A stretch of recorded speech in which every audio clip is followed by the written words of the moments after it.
My book, Why Pro-Life? People have asked, who's it for, really? Is it to persuade people who are pro-choice to help them become pro-life? And the answer is yes, it does exist for that purpose. Is it for believers, not only believers, but people who are already pro-life? Yes, it's for them too. And this little book, I made this book specifically because I had the larger book, Pro-Life Answers to Pro-Choice Arguments. I still recommend that book. That book has much more detail. It has about 900 footnotes in it. And so many people have used that book, students researching for papers, speeches that they're giving, people defending the pro-life point of view, for letters to the editor, all that. You can do a certain amount of that with what's in Why Pro-Life, but I deliberately distilled down into this shorter form a lot of the things in the larger book, and then rewrote it, so kind of putting the cookies on the lower shelf. This is definitely a book that you can give to other people. So, what's in the book? I'm glad you asked that question. Chapter 1, why talk about abortion? And then I've got chapters about pro-woman or pro-child, and the answer is we should be pro-woman and pro-child.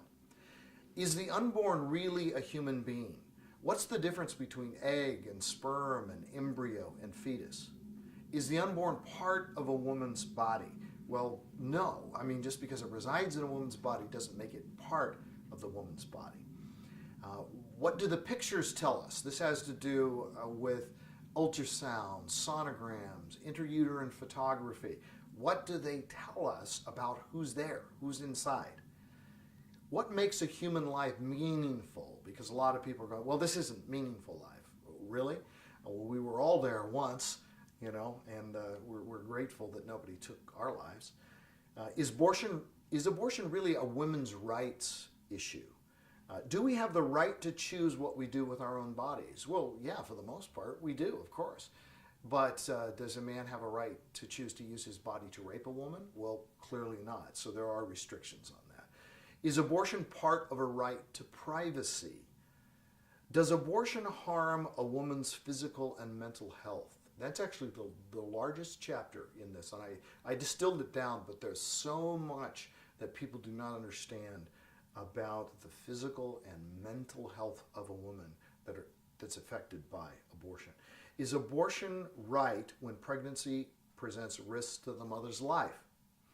Is abortion right when pregnancy is due to rape or incest? There's a huge issue, and that's one where a lot of Christians are not thinking accurately about this issue, and we really deal with that in that chapter.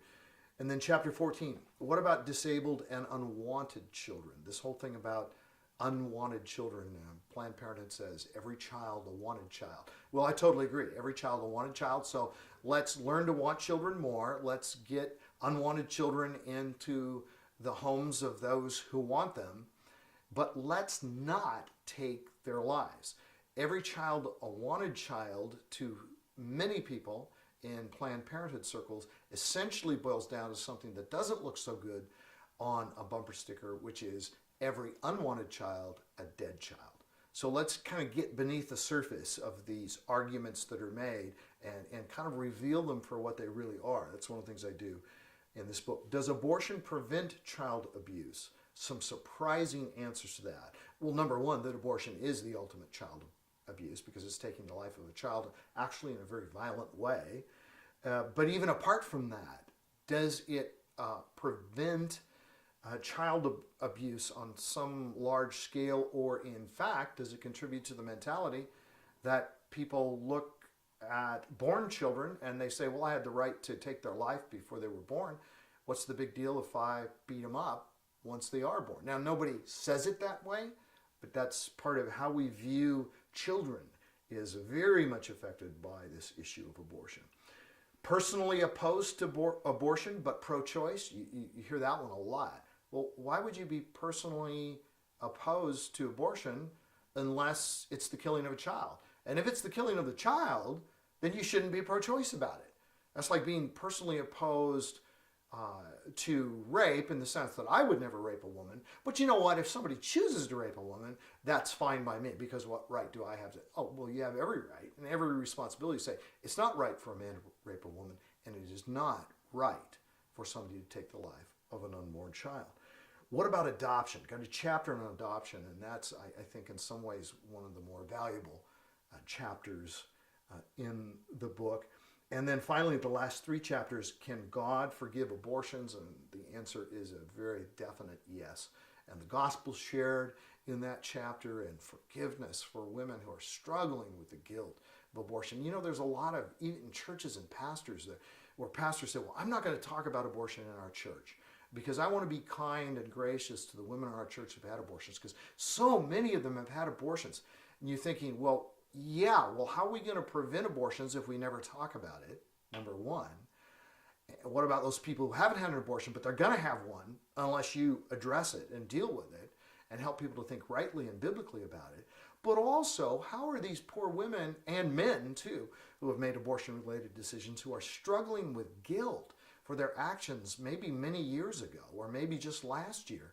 How are they ever going to experience the forgiveness of Christ unless we actually talk about it? And by all means, emphasize that God forgives it. Pro-life issues: distraction from the Great Commission or part of the Great Commission? You hear a lot of people say, oh, abortion has nothing to do with the gospel. Abortion has nothing to do with the church. The church should stay out of it because it's a political issue. You know what? It's not a political. I mean, yeah, sure, of course it's a political issue, but at its basis, at its foundation, it is a biblical issue. It is a moral issue. How do we view children? And does every human being have the right to live?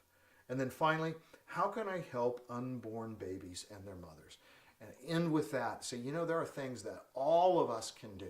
It's not just that we have to be people who protest at abortion clinics, or people who volunteer at crisis pregnancy centers, or people who send our money to crisis pregnancy centers, or to Right to Life, or people who write letters to the editor. All of those things are great. But you know what? Every single one of us can talk to the person next door. Every one of us in our personal conversation can do what Scripture says: speak up for those who cannot speak for themselves.